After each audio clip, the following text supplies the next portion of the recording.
ever get the feeling you're being watched? Welcome to WatchMojo.com, and today we're counting down our picks for the top 10 ways the NSA spies on you. Spies are great when they're on our side, but we can never forget that they're incredibly powerful and incredibly dangerous, and if they're off the leash, they can end up coming after us. Before we begin, we publish new videos every day, so be sure to subscribe for more great content. For this list, we're looking at the NSA's methods of surveillance over you in the generic sense of the word, including both targeted individuals and the general population at home and abroad. By the time you go a third hop out from the original target, you're watching this bartender chat with her mother about Botox. Number 10. Building backdoors. In 2016, Apple faced down the FBI over iPhone security. No one, I don't believe, would want a master key built that would turn hundreds of millions of locks, even if that key were in the possession of the person that you trust the most. It wasn't the first time U.S. officials had pushed for the introduction of backdoors into communications devices. In 1993, the NSA promoted Clipper chips that would allow them to monitor phone calls. The idea collapsed amid public resistance, so the NSA gave up on that plan. The NSA will physically intercept the product in transit, open it up, put a backdoor device onto it, and then reseal it with a factory seal and send it on to the unwitting user so that whoever uses those routers or switches to communicate has their communications directed into NSA repositories. According to documents disclosed by Edward Snowden, the agency spends over $250 million a year on influencing and collaborating with tech companies to make devices, quote, exploitable, and paid computer firm RSA $10 million to distribute compromised encryption tools, part of a larger push to weaken cybersecurity. Number 9. Straight-up hacking. In the computer. It's so simple. For some backdoors, the NSA uses their elite hacking unit, Tailored Access Operations. Created in 1997, the unit's motto is, "Your data is our data. Your equipment is our equipment." Armed with a sophisticated attack suite called Quantum, they're one part James Bond, one part Bond villain. By diverting browsers to fake versions of real websites, Quantum tools can sneak malware into targeted computers.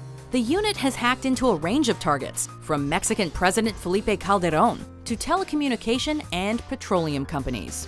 They also implant surveillance tools inside routers made for export, enabling them to collect vast amounts of data around the world. Number 8. Legal loopholes. The NSA was created to collect foreign intelligence, but legal loopholes also allow them to eavesdrop on Americans. While they can only wiretap foreign targets outside the US without a warrant, conversations between foreign targets and Americans are fair game. They can also monitor Americans' international communications for a week before requesting a warrant, and search databases for individual American communications. Worse, Snowden's documents revealed that members of the Five Eyes Intelligence Alliance, which also includes Canada, the UK, Australia, and New Zealand, share data incidentally collected on each other's citizens. After all, it's not domestic surveillance if someone else is doing the spying. Number 7. Your purchases. Leaked documents reveal the NSA has obtained data from companies that include credit card giant Visa and also SWIFT, a network that thousands of banks use to send secure information. The information is stored in a database called TrackFin by a branch appropriately called Follow the Money. In 2011 alone, it collected 180 million records, mostly purchases made with credit cards. The idea is to track the financial transactions of terrorist organizations, but even employees at British spy agency GCHQ, which often partners with the NSA, have worried about the bulk collection of, quote, rich personal information that's not about terrorist targets. Number 6. Geolocation. You know who always knows where you are? Your cell phone. Tracking your movements using cell networks, Wi-Fi, and GPS. In 2013, The Washington Post reported that the NSA uses this information to monitor the locations of hundreds of millions of cell phones around the world, collecting almost 5 billion records a day. So it learns information about me? Seems like an invasion of privacy. Their analytic tools allow them to identify the travel habits and associates of targeted individuals. The agency sucks the information from mobile network cables into a massive database called Fascia. incidentally sweeping up the records of an unknown number of Americans too. Number 5. Text messages. Think your texts are private? Don't be so sure. A 2011 NSA presentation boasted that their program Dishfire sweeps up close to 200 million text messages a day.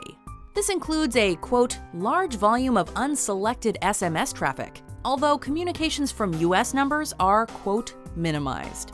Created by the NSA and shared with British spy agency GCHQ, the program allows agents to read messages and bulk collect information that includes geolocation, contacts, and financial transactions. The GCHQ has used it to see who British citizens are texting, which it doesn't consider domestic surveillance since the NSA owns the database. Number 4. Your built-in cameras and microphones. There's a reason Mark Zuckerberg keeps tape over his webcam and Edward Snowden has visitors put their phones in the fridge. Any device that's on here, you can operate independently. So it's true you can get into the phone and turn the camera off? Yeah, absolutely. Using malware, hackers can take control of built-in cameras and microphones. NSA operatives use a plugin called Gumfish to access computer webcams, and a tool called Captivated Audience to hijack microphones. Activation? Yeah, her laptop's off. Or it was, she just forgot to close it. Some smartphones are vulnerable too. Intelligence agencies can also intercept webcam traffic. As part of program Optic Nerve, the NSA assisted their British counterpart GCHQ in collecting millions of random images from Yahoo webcam applications, reputedly capturing many thousands of users with their pants down. Literally. Number 3. Someone's on the phone. To find and stop and punish those who would do harm to the American people. It is now my honor to sign into law the USA Patriot Act of 2001. The Patriot Act was intended to protect Americans. But in 2006, USA Today revealed the NSA had used their broad mandate to amass records of calls made by tens of millions of Americans. Almost a decade later, The Guardian newspaper exposed a court order demanding Verizon hand over information on all calls daily. The program was shut down, and in 2016, the NSA only collected 151 million records of American phone calls. And it's not just metadata.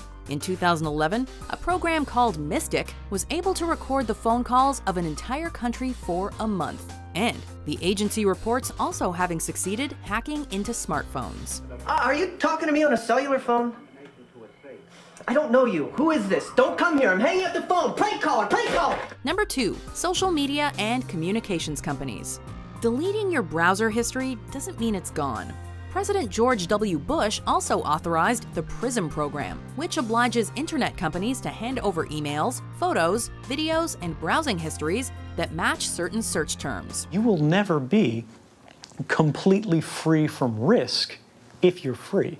The only time you can be free from risk is when you're in prison. For domestic targets, the NSA needs a warrant, but anyone else is fair game. The main participants are Google, Yahoo, and Microsoft, but also include Facebook, Skype, YouTube, Paltalk, AOL, and Apple. Facebook? Is that possible? Dude, Facebook's my bitch. In one 6-month period, Facebook turned over communications involving almost 20,000 accounts, and the companies have little choice. Yahoo claims the government threatened to fine it $250,000 a day for withholding data. And companies are subject to gag orders that prevent disclosures. Think of it as a Google search, except instead of searching only what people make public, we're also looking at everything they don't. So emails, chats, SMS, whatever. Number 1. Surveilling internet usage. The NSA has a number of roundabout ways of accessing data, but by employing upstream collection, it can also suck the data straight out. They make deals with cable companies, or even use submarines to reach the cables. A program called X-Keyscore allows analysts to search and track, quote, nearly everything a user does on the internet. The practice caused a scandal in 2006 when a whistleblower exposed AT&T's installation of a splitter to pass on data straight to the NSA. It's also how the agency broke into the communication links between Yahoo and Google data centers, making off with billions of records. I have a similar question about browser histories. Just throw your computer away. Roger that. Do you agree with our picks? Check out these other great clips from WatchMojo and subscribe for new videos every day.